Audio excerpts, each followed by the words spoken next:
नमस्कार, India news Uttar Pradesh Uttarakhand पर आप देख रहे हैं। उत्तर प्रदेश विशेष में हूं आपके साथ हेमंत कुमार। चलिए शुरुआत करते हैं। आज उत्तर प्रदेश के मुख्यमंत्री योगी आदित्यनाथ मुरादाबाद में एक दिवसीय दौरे पर हैं। मुख्यमंत्री योगी आदित्यनाथ ने डॉक्टर भीमराव अंबेडकर पुलिस अकादमी में 86वें दीक्षांत परेड समारोह में शामिल होकर पासिंग आउट परेड की सलामी ली, साथ ही परेड का निरीक्षण किया है। कार्यक्रम के दौरान मुख्यमंत्री योगी आदित्यनाथ ने विपक्षी पार्टियों पर जमकर हमला बोला। मुख्यमंत्री ने कहा कि 2017 से पहले लोगों को आवास नहीं मिलते थे। जिन्ना को लेकर दिए गए अखिलेश यादव के बयान पर योगी आदित्यनाथ ने कहा कि ये तालिबानी मानसिकता के लोग हैं। वल्लभ भाई पटेल की जिन्ना से तुलना करने वालों की तालिबानी मानसिकता है।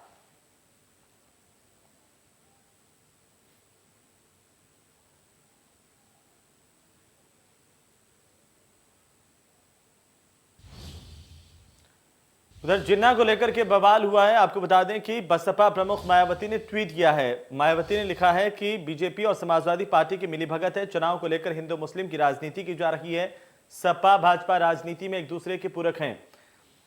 तो बहुजन समाज पार्टी के मुखिया मायावती ने ट्वीट करते हुए बीजेपी और समाजवादी पार्टी पर निशाना साधा है। लिखा, सपा मुखिया द्वारा जिन्ना को लेकर हरदोई में दिया गया बयान, उसे लपककर भाजपा की प्रतिक्रिया। दोनों पार्टियों की अंदरूनी मिलीभगत सोची समझी रणनीति का हिस्सा है। यूपी विधानसभा चुनाव में किस तरीके से हिंदू मुस्लिम करके माहौल खराब किया जाए। तो वहीं समाजवादी पार्टी के सुप्रीमो अखिलेश यादव की ओर से बयान दिया गया है कि बीजेपी अब बोलेगी मेरा परिवार भागता परिवार। उनके इस बयान पर काशी के युवाओं का मानना है कि कहीं ना कहीं इस तरीके से बयानबाजी गलत है। युवाओं का क्या कुछ कहना है वो आप सुनिए। यूपी 2022 विधानसभा चुनाव का आगाज हो गया है, जिसको लेकर के राजनीतिक दल जहां चुनावी सभाएं और रैलियां कर रही हैं, तो वहीं चुनावी बयानबाजियां भी शुरू हो गई हैं। बात अगर की जाए तो सपा सुप्रीमो अखिलेश यादव ने बीजेपी पर तंज कसते हुए कहा है कि मेरा परिवार भागता परिवार होगा। ऐसे में इस तरीके की जो बयानबाजी आ रही है राजनेताओं द्वारा लगातार, उसको आज की युवा पीढ़ी किस तरीके से देखती है, हम उसी विषय पर आज बात करेंगे। हमारे साथ यहाँ कुछ युवा जुड़े हुए हैं। जी, सबसे पहले अपना परिचय दे दें। हमारा नाम शिवम सिंह है, पूर्व छात्र संघ महामंत्री उदय प्रताप कॉलेज वाराणसी। शिवम जी, जो इस तरीके की चुनाव के समय बयानबाजी राजनेताओं की आती है, उसको किस तरीके से देखते हैं आप लोग? देखिए, चुनाव है और चुनाव करीब आ चुका है, तो जो राजनेताओं की जो बयानबाजी है, तो चुनाव आते ही बयानबाजी होती है और उस पर कोई कार्य नहीं होता है। देखा जाए तो आज के डेट में देखा जाए तो युवा ऐसे हैं जो कई बेरोजगार हैं, कई ऐसी भर्तियां भी नहीं निकली हैं। तो जब चुनाव आते हैं तो लोग के वादे भी आते हैं, वादे के साथ कुछ होते नहीं हैं, तो ये बयानबाजियाँ चलती रहती हैं। चुनाव आते हैं तो वादे होते हैं, वादों के साथ सिर्फ बयानबाजियां होती हैं और कुछ नहीं होती हैं, ऐसा इनका कहना है। हमारे साथ कुछ युवा यहाँ और भी हैं, हम उनसे भी बात करेंगे। जी, सबसे पहले अपना परिचय दे दें। विवेकानंद सिंह, छात्र नेता उदय प्रताप कॉलेज वाराणसी। विवेकानंद जी, अगर बात की जाए तो जिस तरीके की ये बयानबाजियां चुनाव के समय आती हैं, उसको किस तरीके से आज का युवा पीढ़ी देखता है?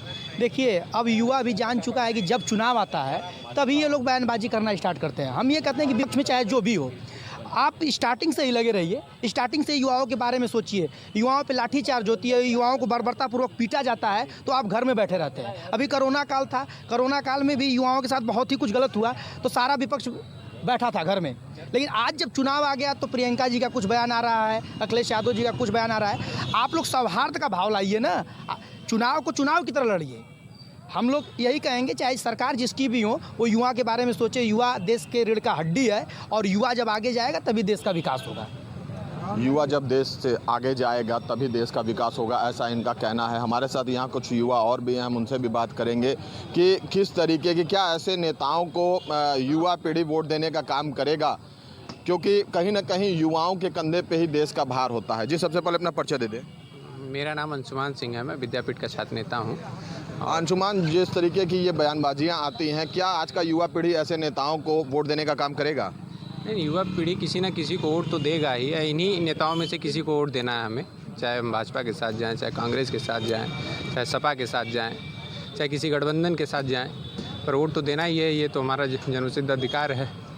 और रह गया कि जिसके चुनावी वादे और जिस तरीके की घोषणाएँ होंगी, या जो मन पसंद आएगा, जिसकी घोषणाएँ हमको पसंद आएंगी, और रह गया कि जिसके चुनावी वादे और जिस तरीके की घोषणाएँ होंगी, या जो मन पसंद आएगा, जिसकी घोषणाएँ हमको पसंद आएंगी, तो उसी के साथ हम लोग चलेंगे। जिसकी घोषणाएं पसंद आएंगी उसी के साथ ये चलेंगे, ऐसा मानना है आज के युवा पीढ़ी का। वाराणसी से इंडिया न्यूज़ के लिए अमल श्रीवास्तव। यूपी 2022 विधान तो वहीं भारतीय जनता पार्टी ने यूपी विधानसभा चुनाव से पहले अपने सभी सक्रिय कार्यकर्ताओं पदाधिकारियों को एक पारिवारिक माहौल का एहसास कराने की शुरुआत कर दी है।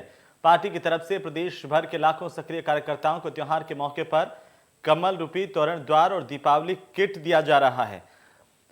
बाराबंकी जिले में इस अभियान की शुरुआत करने खुद बीजेपी के प्रदेश अध्यक्ष स्वतंत्र देव सिंह पहुंचे। बीजेपी के प्रदेश अध्यक्ष स्वतंत्र देव सिंह ने बताया कि बीजेपी संगठन के सभी कार्यकर्ताओं का सम्मान किया जा रहा है, क्योंकि यही कार्यकर्ता पार्टी को मजबूत बनाते हैं। ये पार्टी का एक दीपावली किट सभी बूथ अध्यक्षों के पास जा रहा।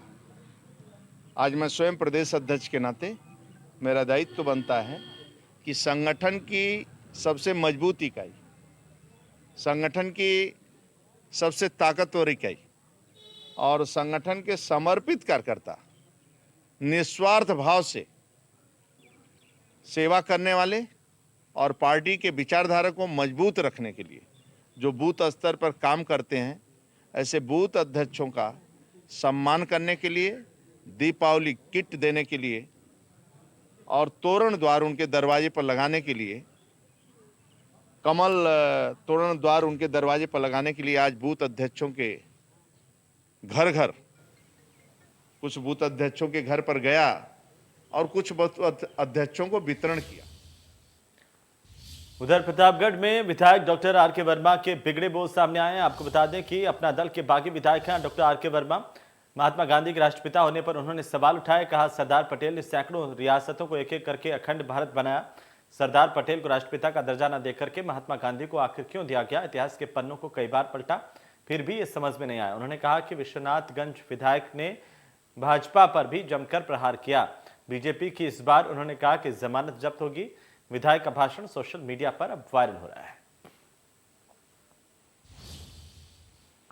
उधर उन्नाव में एक दिव्यांग ने डीएम कार्यालय में आत्मदाह की कोशिश की है। आपको बता दें कि सपा नेता की दबंगई से दिव्यांग परेशान बताया जा रहा है।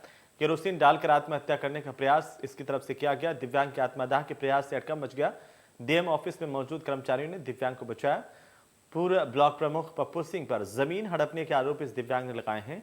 डीएम उन्नाव रविंद्र कुमार ने एसपी से इस पूरे मामले को लेकर बात की है। एसडीएम और सीओ बीघापुर को जांच कर कार्रवाई के निर्देश दिए गए। बिहार थाना इलाके के भदेवरा गांव का ये पूरा मामला है।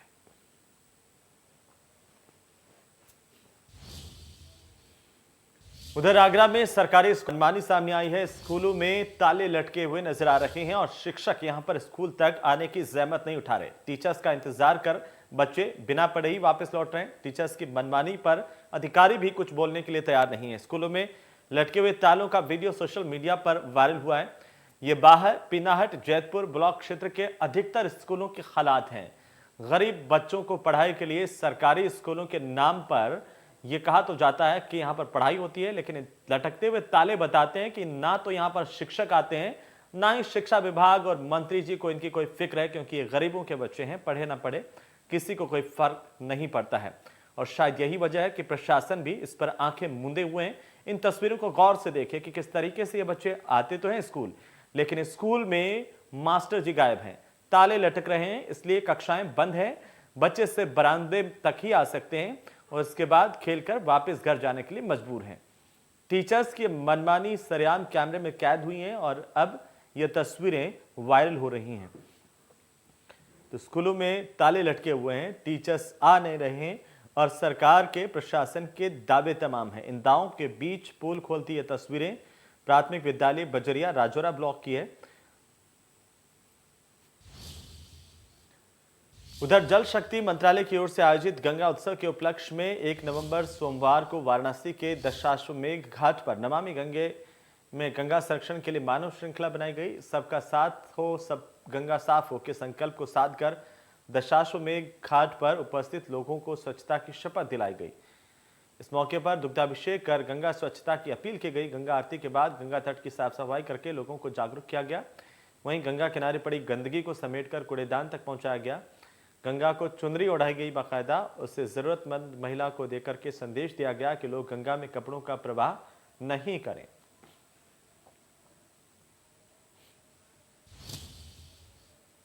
आगामी विधानसभा चुनाव को लेकर समाजवादी पार्टी के सुप्रीमो ने विधानसभा चुनाव नहीं लड़ने का ऐलान किया है। वैसे ही उत्तर प्रदेश में सियासी पारा चढ़ गया है।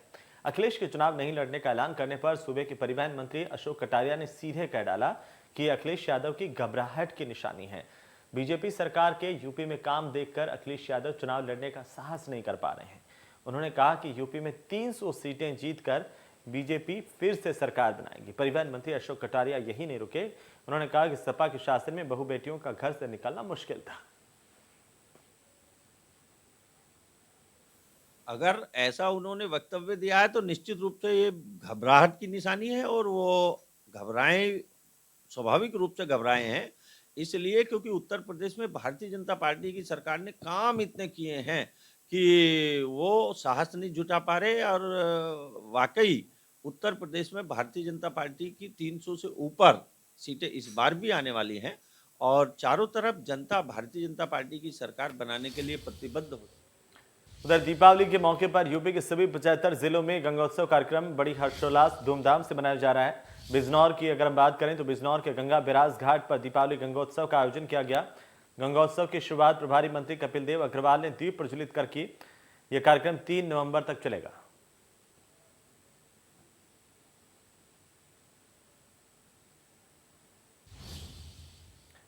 अम्बेडकर नगर में 1 नवंबर से किसानों से धान की खरीद शुरू हो गई है। धान की कुटाई राइस मिलर करते हैं। बीते 3 महीने से आंदोलन कर रहे राइस मिलर अब अपने मिलों में ताला लगा चुके हैं और धान कुटाई करने से हाथ खड़ा कर दिया है। सोमवार को जिला मुख्यालय पर बड़ी संख्या में इकट्ठा हुए राइस मिलर्स ने पैदल मार्च निकाला। अपनी मांगों को लेकर डीएम को 10 सूत्रीय ज्ञापन भेजा है।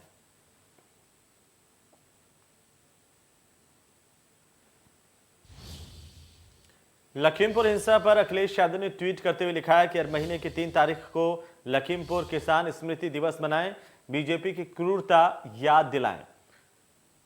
उत्तर प्रदेश के समस्त निवासियों, किसानों के शुभचिंतकों, सपा और अन्य सहयोगी पार्टियों से अपील है कि अब से हर महीने की 3 तारीख को लखीमपुर किसान स्मृति दिवस मनाएं और लोगों को भाजपा की क्रूरता की याद दिलाएं। इस 3 नवंबर को सब किसान स्मृति दीप जलाएं और अन्नदाताओं का मान बढ़ाएं। ये लिखा है अखिलेश यादव ने ट्वीट किया है।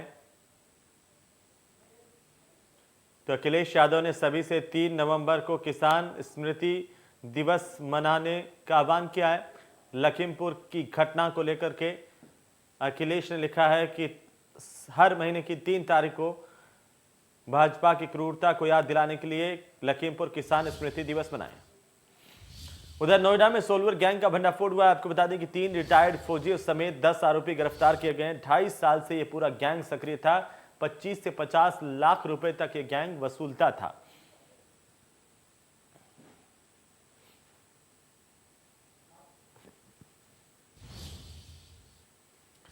तो वहीं यातायात माह की शुरुआत हो गई है और ऐसे में जगह जगह पुलिस लोगों को जागरूक कर रही है। राजधानी लखनऊ में ग्रामीण पुलिस भी लोगों को यातायात के नियम बता रही है। वहीं खुद पुलिस अधीक्षक ग्रामीण हृदेश कुमार को यातायात के नियमों को लेकर जागरूक किया। जो लोग नियमों का पालन कर रहे थे उनको माला पहनाकर उनका उत्साहवर्धन भी किया गया।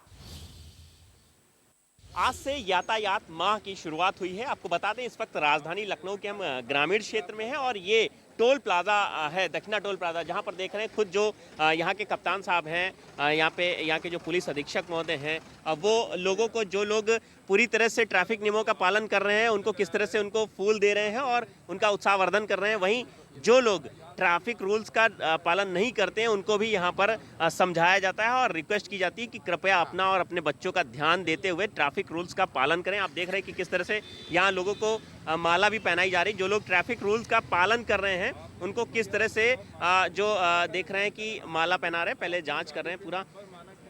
जो चीज़ मानक के अनुरूप नहीं है, जिस तरह से देखा आपने यहाँ पर इनके नंबर प्लेट मानक के अनुरूप नहीं है, तो उनको हिदायत भी दी जा रही है कि आप जो नंबर प्लेट है उसको सही करा लें, जो ट्रैफिक नियम है उनका पालन करें। आप देख रहे हैं किस तरह से यहाँ पर खुद एसपी ग्रामीण लोगों को माला पहनाकर उनका उत्साहवर्धन कर रहे हैं। हम उनसे बात करते हैं। सर, आज से जिस तरह से यातायात माह की शुरुआत हुई, ऐसे में किस तरह से लोगों को नियम का पालन करने की बात की जा रही है?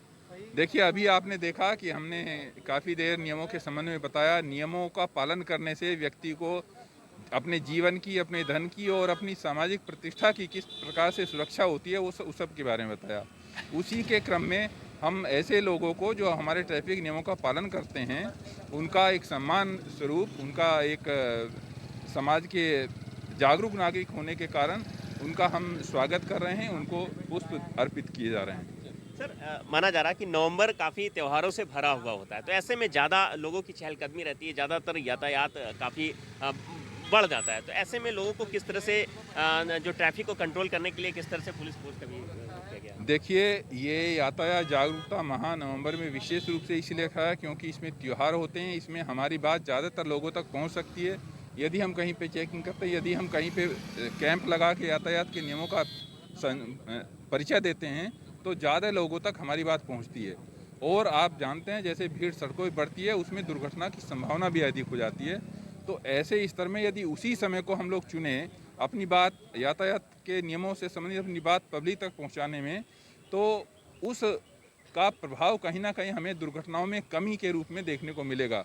इस आशा के साथ ही हम लोग इस यातायात माह को मनाते हैं। बिल्कुल, यहाँ देख रहे हैं कि किस तरह से पुलिस लोगों को उत्साहित भी कर रही है कि वो जो यातायात के नियम हैं उनका पालन करें। और यहाँ पर लगातार आप देख रहे हैं कि खुद एसपी ग्रामीण और खुद जो यहाँ के क्षेत्राधिकारी हैं और जो प्रभारी हैं यहाँ के, वो भी मौजूद हैं पूरी पुलिस फोर्स के साथ में। और यहाँ पर लोगों को जो भी 2 पहिया या 4 पहिया, आज से यातायात माह की महू में पानी की टंकी पर एक युवक चढ़ गया। जमीनी विवाद में पाटीदारों से यह युवक परेशान बताया जा रहा था और इससे परेशान होकर युवक ने पानी की टंकी पर चढ़कर प्रदर्शन किया। पुलिस पहुंची, पुलिस ने युवक को पानी की टंकी से नीचे उतारा।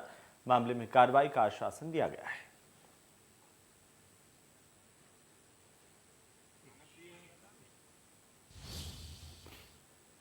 उधर प्रतिज्ञा यात्रा के जरिए कांग्रेस पार्टी केंद्र के मोदी और प्रदेश की योगी सरकार के खिलाफ लगातार आवाज बुलंद कर रही है। वहीं सपा बसपा को भी निशाने पर ले रही है। कांग्रेस के नेता वर्तमान भाजपा सरकार और कांग्रेस की पूर्व सरकारों की तुलना करके जनता को अपने पक्ष में लाने की कोशिश कर रहे हैं। रायबरेली में आज यात्रा सरेनी, हरचंदपुर, बचरावा विधानसभा के इलाकों से निकली। जिले में कांग्रेस कार्यकर्ताओं ने समर्थकों के साथ यात्रा का स्वागत किया। हार्दिक पटेल ने कहा कि यूपी के मुख्यमंत्री को जनता से कोई लेना देना नहीं है।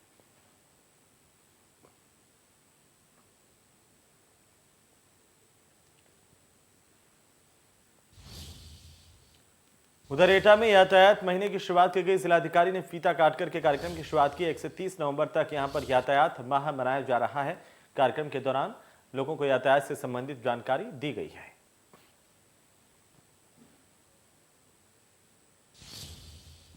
उधर फिरोजाबाद में महिला ने कोर्ट में एक बच्चे को जन्म दिया। आपको बता दें कि कोर्ट में तारीख के लिए महिला पहुंची थी। दरअसल दहेज उत्पीड़न का कोर्ट में केस चल रहा था और इसी दौरान कोर्ट परिसर में महिलाओं ने इस महिला का प्रसव करवाया।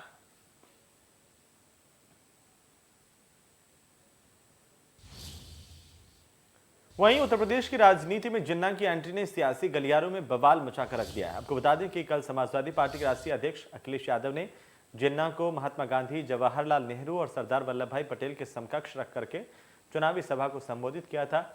इसके बाद बीजेपी कार्यकर्ता आग बबूला हो गए। उन्होंने मल्लावा के इलाके में अखिलेश यादव का पुतला फूंका, नाराजगी जाहिर की है। बीजेपी के बिलग्राम मल्लावा से विधायक आशीष सिंह ने भी यहां पर प्रदर्शन में हिस्सा लिया।